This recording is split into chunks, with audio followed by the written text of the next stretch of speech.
not and what it addresses. Then we can look at some basic rating tools if you're able within a few minutes. Then we look at the principle, then we move on from there.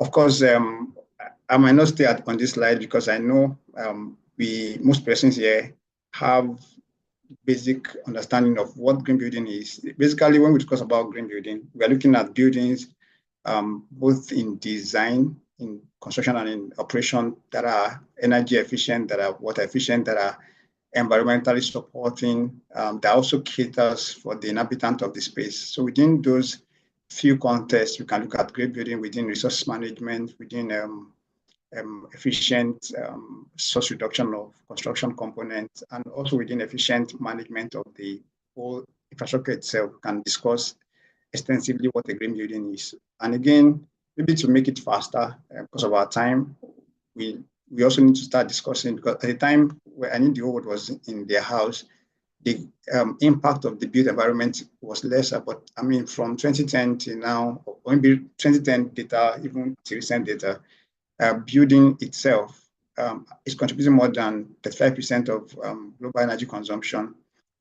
Even for the industry own and even transport, a section of it also contributes to the global greenhouse gas emission. So there is need to discuss what seems to be a major contributor to the greenhouse gas emitted and the climate change that has bothered the whole earth. You know, at some part of the in some countries that we call developing, some of those impacts are rarely seen. But if we read news and we see the flood that happens, even recently in Nigeria, we had almost half of a city flooded.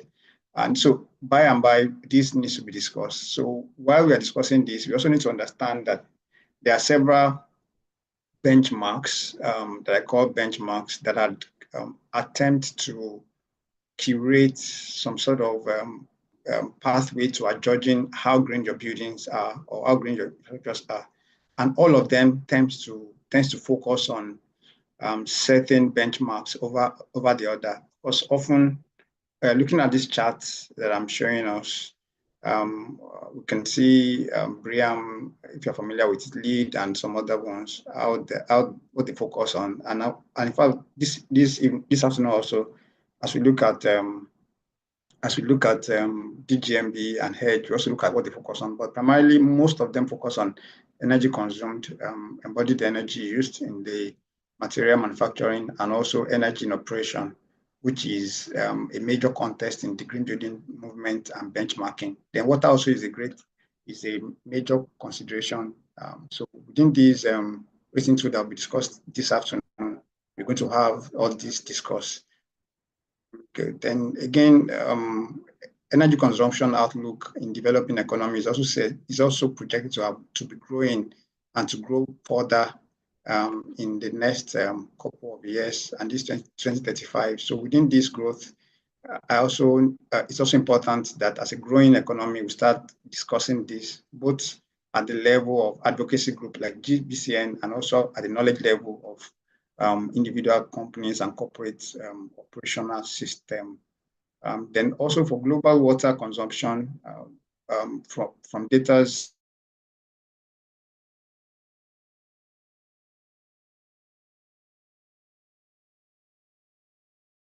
assessed, which the sources list is projected to cause water drought and water scarcity. So we also need to discuss about this. So briefly again, what do we address? What are the things that we discuss when we talk about green building, both as an academic context and also looking at the rating tool benchmark? They all focus on what we can call climate change, resource depletion, water consumption, degradation of ecosystem and habitat, of course, indoor environmental quality, occupant health, comfort and productivity, and cost of owning and operating your spaces. And, you know, in the recent days, it's also, so we are looking beyond the environment. We're now looking at the profit. How does it come? How does it come to dollars and pennies in your pocket? If you attempt to design, to build and to operate your building in the pathway that we call green, how does it affect you? Of course, beyond the environment, beyond the intangibles, beyond what people cannot attach immediate value to, it's also good we start looking at our health, comfort, at our health, productivity, and operational costs. So again, what are the things that happens as we attempt to build green or to design green?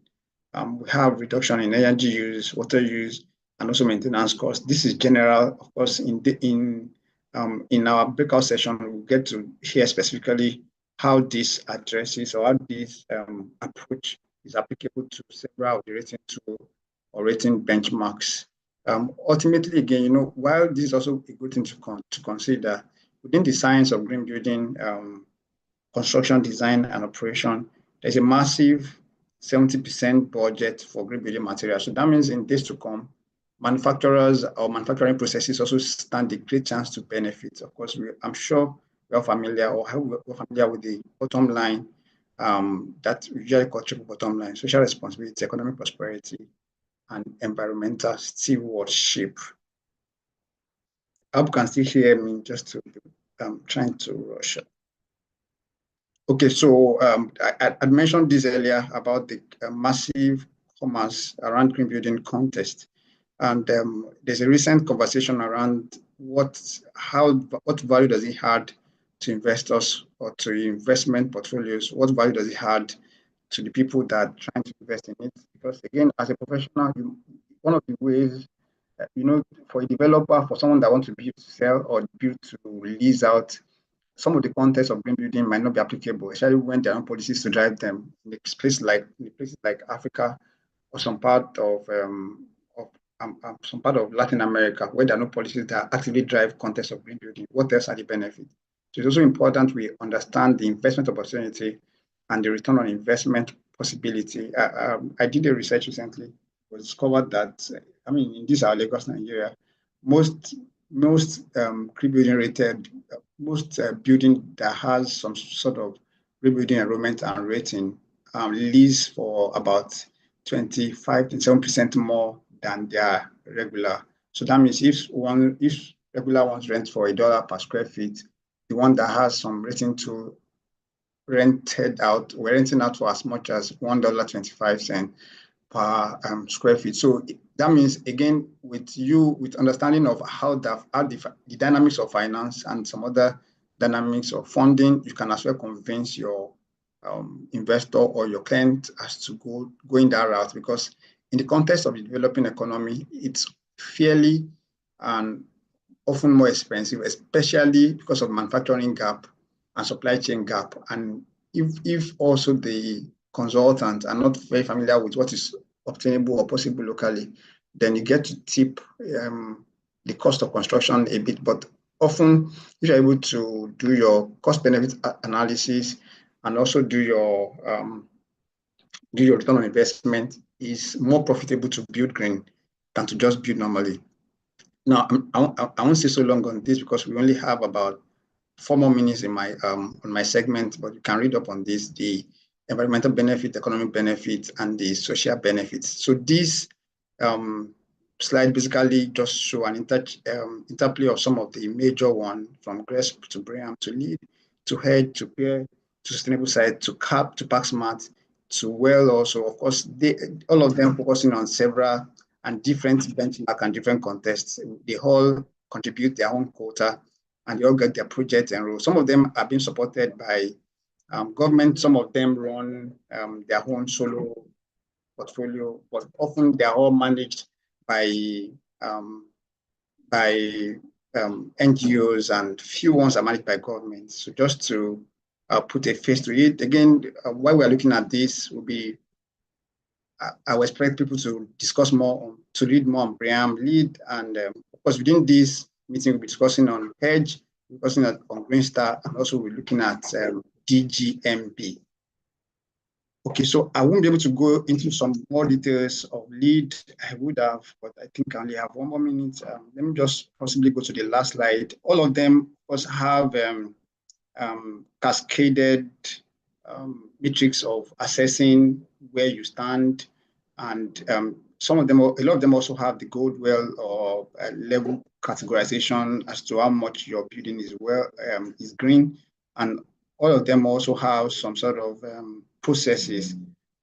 This is for HEDGE, but the details will be discussed more in our group. So lastly, let me just mention a few position where we can, a few general low hanging fruit, how you can make your building efficient. You can look at your lighting, your air conditioning, your water metering, your appliances. And again, you can look at how your heat and power solar thermal operate together. You can also explore the option of solar panels, solar cooling, and heat source heat pumps. So as I close, this is an example of a project in Lagos, Nigeria, as an heritage building. I think is one of the first set of certified or enrolled projects in Nigeria. I think from here we can actually close my session. Thank you very much. I think I hand over to Builder Kunle from here. Thank you, sir.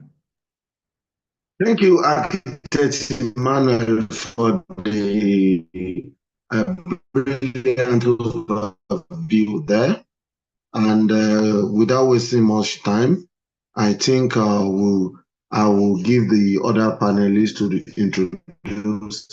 introduce themselves to the transaction. So I'll begin from Miriam Inje, who you introduce yourself within 1 minute, and followed by Bakan, and last by Mary Dasat. Thank you. Thank you very much, Kunle. Good afternoon, everyone. Please let me know if you can hear me.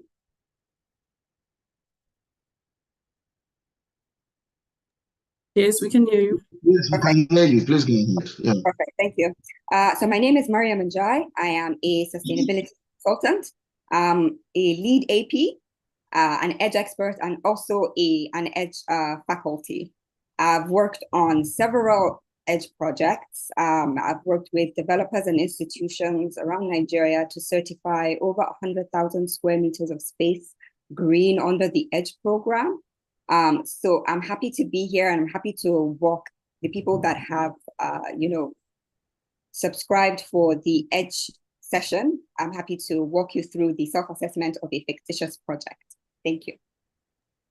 Thank you for that beautiful introduction, Miriam. So we now have the next person to be Bakan. Bakan, are you there? Yes, I'm here. Thank you. Thank you. Yes. Hi, everybody. My name is Bakan Weng. I have over 18 years experience in the built environment. Some of the first few years were spent in an architectural firm, but the bulk of my experience has been in sustainability consulting. So I've been involved with the Green Building Council for many, many years as a consultant, but now I work with them as a public sector advocacy person. I've also been part of the faculty for over 13 years, an assessor also for Green Star, and I've worked on some of the first in South Africa, the first 5-star as-built rated building, and the first 6-star sustainable precinct certified building in South Africa. Thank you. Thank you, Bakan. So Mary Dasat, over to you, please. Good afternoon, everyone. Can you hear me? Yeah, we can. Please go ahead. Okay. My name is Mary Dasat. I'm an architect and a green building consultant. I'm an EDGE expert as well as an EDGE faculty, lead green associate, and a DGMB consultant. I have about roughly 4 or 5 years experience in sustainability and green buildings, and I'm part of the Green Building Council Nigeria TCTC team, who are working on the local context domestication of the DGMB Nigeria. Thank you. So thank you, Mary Dasat. I think we have had all the panelists and their bows and what they have been doing, and we can see from that angle that we are having one of the best panelists in the world to present to you. So now we now want to break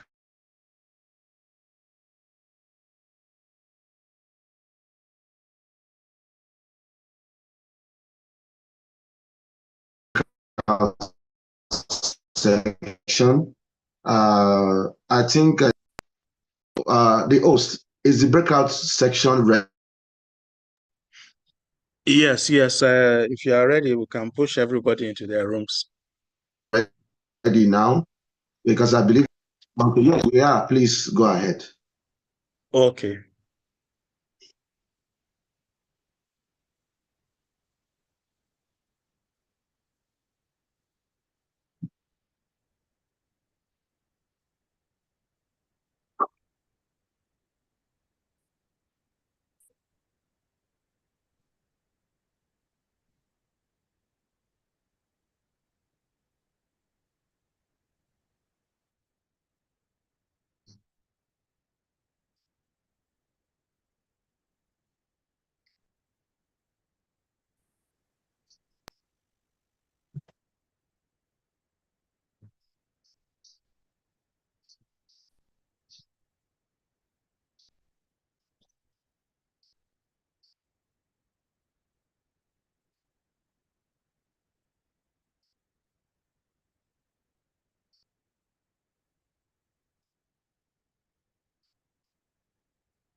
I think everybody should have been assigned to a breakout room.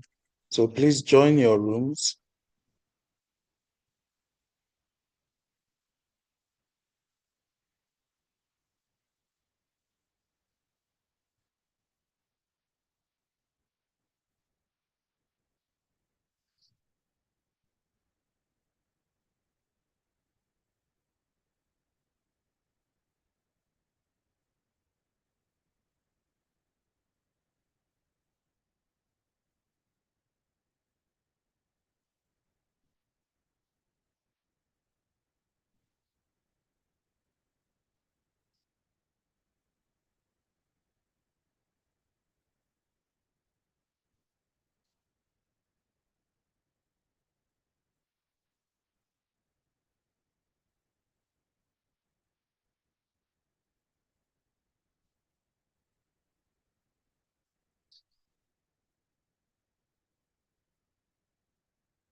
I noticed some guys are still here. You don't want to join your breakout rooms, or is there a problem, please?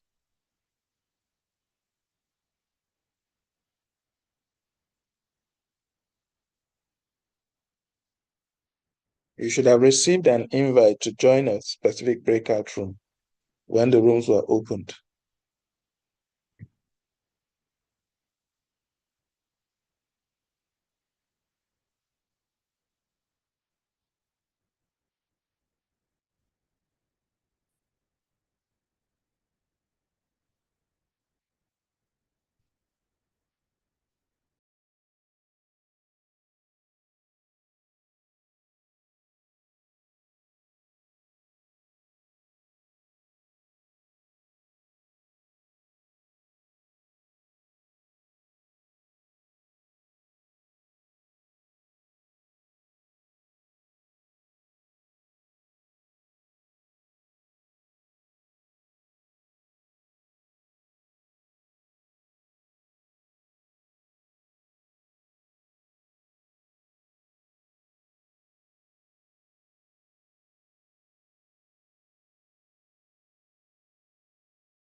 Hello, I noticed some of us still haven't joined our sessions. Is it that we're having difficulty or we don't feel like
I think we are back to the main room.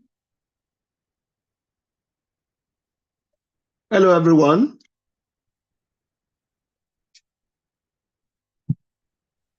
We're not back. Oh, how come you're back? Okay, you are a host, Kunle. I think, let me check the time.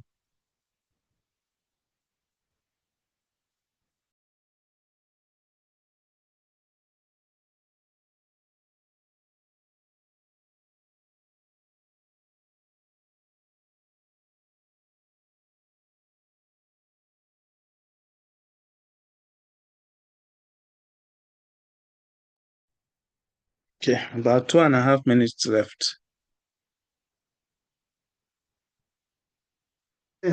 Are there other breakout sections still on holding? They are still there, about 2 minutes remaining. They'll be back in 2 Okay, minutes. let's wait for them. Let's wait for them, please.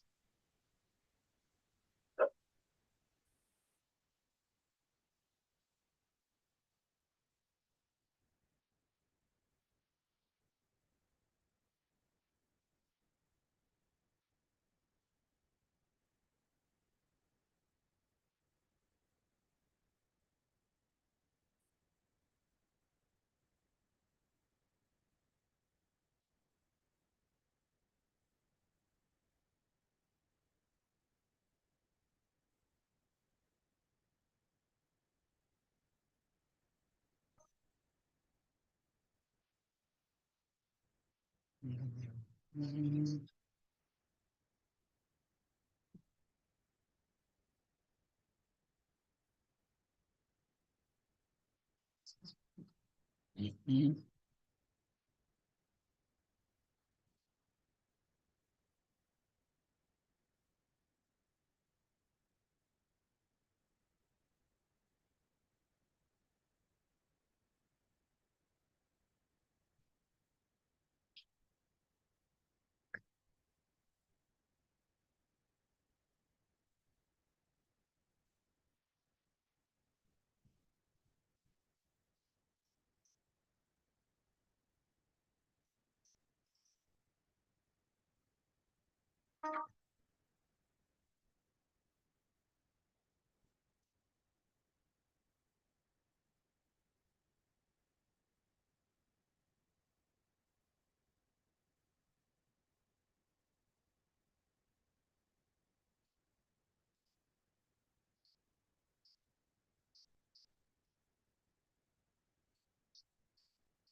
I guess other groups are still busy. Okay, Kunle, I think we're all back. Oh, okay.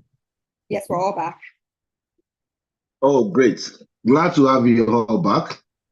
I think it is highly interesting for each of the section. And if you have any other further questions, please feel free to contact Green Building Council of Nigeria. We are there to help you and we are there to assist you and solve all the required problems. Now, I think I will hand over to the President of the Green Building Council of Nigeria to give the vote of thanks. Thank you all the panelists. So, Mr. President, Kunle, we're not you. doing vote of thanks yet, so let me interrupt you. We wanted to hear back from the breakout session facilitators, a recap of what happened in the sessions and if there are any key takeaways. Then we'll open the floor for Q&A, if there are any Q&A. So Okay. I think, yeah. So I don't know, Bakang, Bakang, maybe you can. Okay. Bakang, maybe you can just run us through your session. What Yes, happened and what are the key takeaways? So yeah, so there was a lot of information to go through. We try to cram quite a lot of information in one session. But we did get a few comments and questions. So one was about you know how Nigeria can in a sense leapfrog, especially looking at some of the energy efficiency achievements across the globe, and particularly in South Africa. How then, looking at the Green Star certification tool and all the things that we've achieved, how then that can be used as a basis to kind of leapfrog and really just push boundaries in terms of energy consumption. So we were just looking at the tool in its entirety and really just filtering it down to individual building certification, looking at the different categories that are addressed within the Green Star tool, looking at beyond energy and water, looking at indoor environmental quality, management, land use and ecology, emissions, materials and transport. Another comment that came from the transport is it was really highlighting how, yes, there are developers, private developers that are responsible for setting all these goals and wanting to achieve all these sustainability interventions. But at some point, municipalities and the government do come into play. And how do we then nurture those relationships and interact as private sector and public sector to achieve the ultimate sustainability goals that we're looking for. But that's it in a nutshell. I don't know if there's anyone from my session who has anything else to add, but that's from my side. I see a hand. Yes, Taiwo.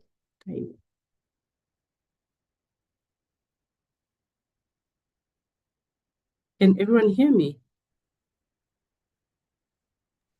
Yes, we can Mr. hear Taiwo, you. you have something. Okay. We can. Oh, okay, I'm done. But there's a hand Yeah, we from heard Taiwo. you. Do you have something to add to, were you in the Green Star breakout? You have something to add?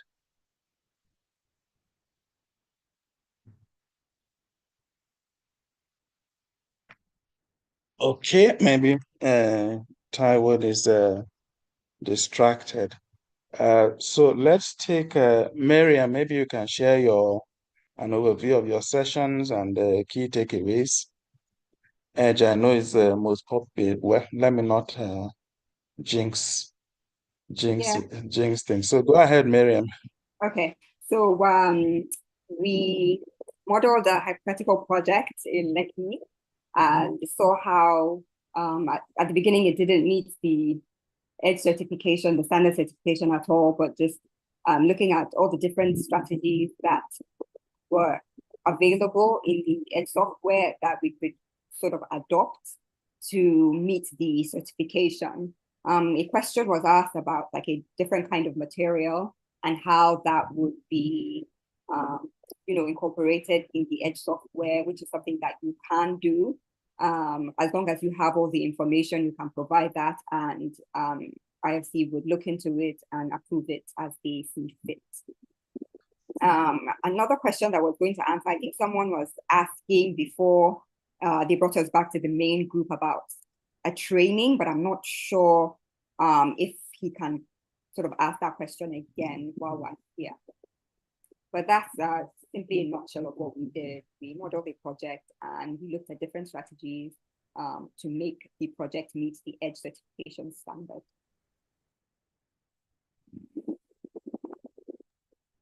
Okay, is there anybody else from the EDGE session that has some key takeaway or insight that you want to add to what Miriam just shared?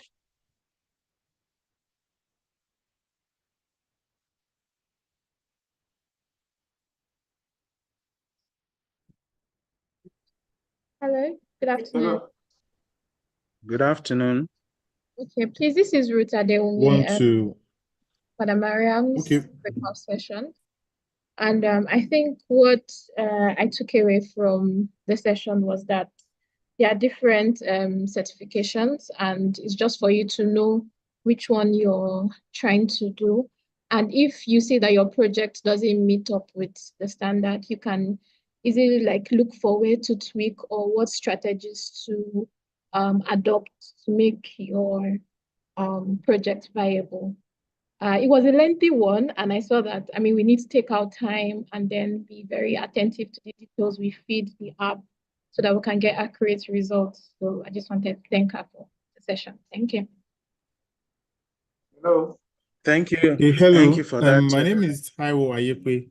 I'm an architect, and, I enjoyed all of the key, insights that, was presented in my breakout session. However, I reckon that, the program is very well sought after, and it may be necessary for us to, organize some kind of training for, people who are, I would say, project managers who are in charge of, projects, so that they too can, be able to have a grasp of the EDGE expertise or the EDGE advantage, So if the council can organize proper training, for this, I think it will be well received, and I'm very interested in that. Thank you very much. Do you have a picture? Thank you, sir, for that comment. The last room was DGNB. I don't know if Mary Dassat, you have anything to share from your breakout? Yes, we had questions about existing buildings, which I answered that existing buildings can apply for DGNB certification. We also had someone who was in the US and was asking if there was a DGNB branch in the United States. And to the best of my knowledge, I'm not aware of that. And I told him if he wanted to, he also wanted to find out how he could participate in DGNB Nigeria participation. So I asked him to join one of the subcommittees, the committee on certifications.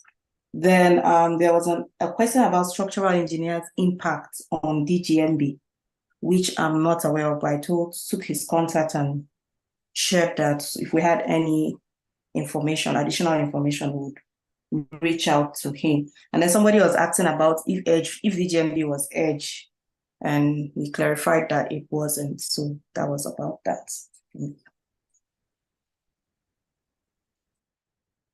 Okay, thank you for that. Hello, good afternoon. Overview. Hello, good afternoon. Can we put up our hands if you want to speak, please, and then we'll give permission to speak.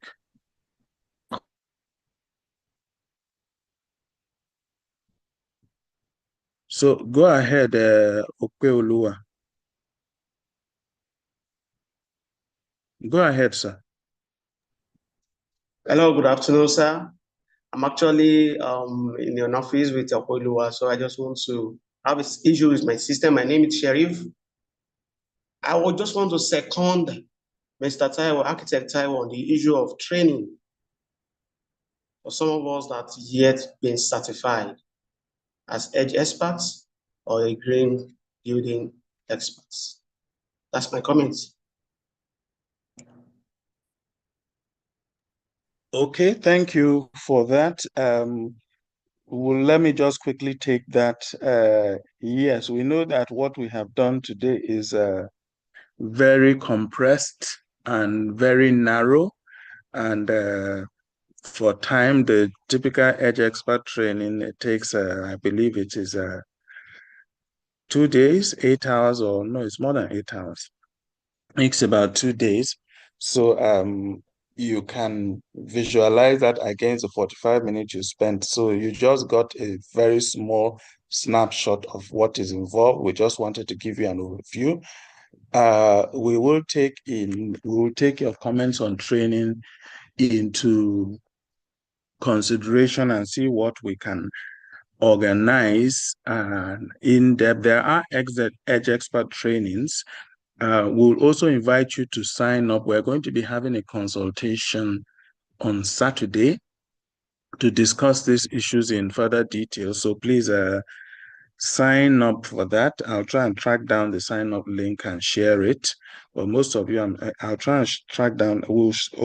We have your emails. So we'll send an email out latest tomorrow for those who are not on our mailing list so that you can sign up for the Edge consultation we're having on Saturday so that we can discuss how we can work together to advance Edge certifications and Edge knowledge in Nigeria. Let's quickly run through a few of the questions. We're almost out of time. Recording of the sessions, yes, but the breakout sessions weren't recorded.